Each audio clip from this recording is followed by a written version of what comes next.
नमस्कार मित्र आणि मैत्रिणी, वेलकम टू माय चॅनल. तुला जपणार आहे. आजच्या भागामध्ये हे दाखवलं गेलं आहे की इथे घरामध्ये सगळे काही अथर्व आणि मीराला आग्रह करत असतात की एक लहान मूल या घरामध्ये आलंच पाहिजे आणि बाळाचं ह्या घरामध्ये चाहूल लागता क्षणी ह्या घराला वारसही झालाच पाहिजे. तोपर्यंत ते मीराच्या मनामध्ये नसतं की ह्या घरामध्ये बाळ यावं, कारण की म्हणते मी वेदाची आई आहे ना, मी बाळ ह्या घरामध्ये नाही आणून देणार. मंजिरी म्हणते की तू कितीही कितीही माझा सत्य सगळ्यांसमोर आणण्याचा प्रयत्न केला तरीही तू त्या ह्याच्यामध्ये कधीही कामयाब होणार नाहीस, कारण की असं काही म्हणत असताना मंजिरी म्हणते शेवटी शिवनाथला मी कसं माझ्या कैदेमध्ये ठेवला आहे तशा प्रकारेही तुलाही काही दिवसांनी मी माझ्या ह्याच्यामध्ये मारून टाकल्याशिवाय राहणार नाही. आणि तू काहीही कर, तुझ्या आईला, तुझ्या वडिलांना, बहिणीला, तुझं पूर्ण घरदार मी उद्ध्वस्त केलं आहे आणि हे घरदार उद्ध्वस्त करायला मी काही मागं पुढं पाहणार नाही. तो पण मीरा म्हणते माझा संसार आहे, माझा परिवार आहे, मी त्या घराला अजिबात कुठलाही नुकसान होऊन देणार नाही असं काय म्हणते. तुझ्यासारख्या चिटकिनीपासून तर अजिबातच नाही, तुझ्यासारख्या बाईपासून तर लांबच ठेवणार आहे असं बोलताच क्षणी मीराचा पटकन मंजिरी गळा दाबते आणि मीराचं एकदम तिची अवस्था बघण्यासारखी होते. तिला काय करून काय नको असं झालेलं असतं.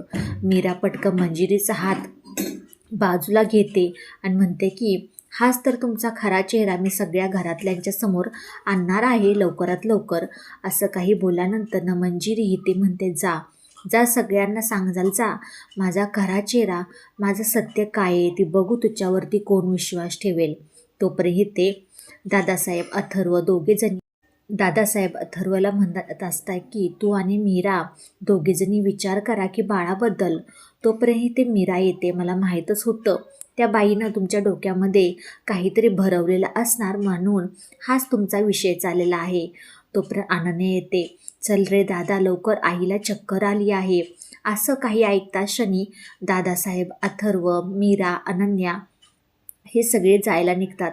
मीरामध्ये ह्या बाईचं नुसतं नाटक आहे, नुसती नाटक करत असते. तोपर्यंत ते मीरा हे सगळं पाहिल्यानंतर न मंजिरी पटकन तिला डोळ्याने इशारा करते. म्हणते बघ, तू किती सांगू शकलीस, माझ्यावरती किती विश्वास ठेवतात सगळेजणे. असं काही म्हटल्यानंतर ना तोपर्यंत नर्मदा येते. म्हणते काय झालं वहिनी, अगं तुला अशी कशी चक्कर आली बरं, तू तर सगळ्यांना चक्करा खाऊन मारणारी, खाली पाडणारी बाई आहेस आणि अशी कशी तुला येऊ शकते. ते ऐकता क्षणी दादासाहेब थोडेसे चिडतात आणि म्हणतात की नर्मदा, ही कुठली बोलायची पद्धत झाली गं, आणि काय बोलते जरा तरी कळालं पाहिजे ना तुला. आणि ते थोडंसं काहीतरी झाल्यानंतर ना मीरा इथे किचनमध्ये काम करत असते. तोपर्यंत ते मंजिरी येते. म्हणते की तू काही जरी केलंस ना तरी ह्या घरातल्यांच्या समोर माझं काही सत्य आणू शकणार नाही.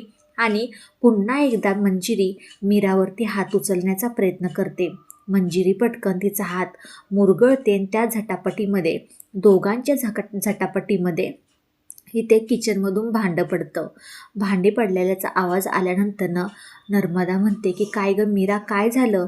मीरा म्हणते काही नाही, जरा भांडी पडली आहेत. पाहता क्षणी ते मंजिरीला म्हणते वहिनी काय झालं. काही नाही, तुला दिसत नाही आहे का भांडी पडलेत, उचलून ठेव.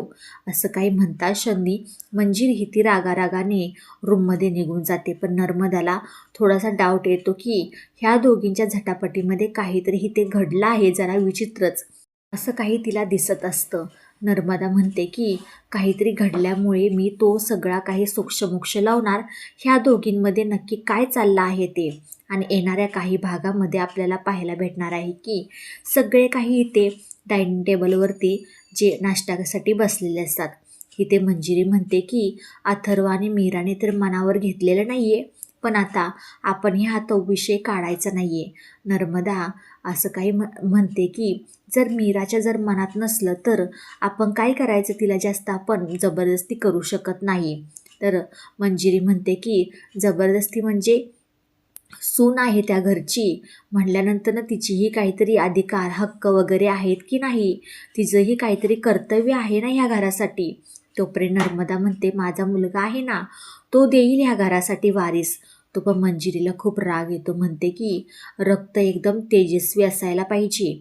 असं काही म्हणल्यानंतर नर्मदेला राग राग येतो, म्हणते की रक्त तेजस्वी म्हणजे अगं माझी कुस उजवली तरी आहे ना, आणि तुझी कुस उजवली नाही आहे.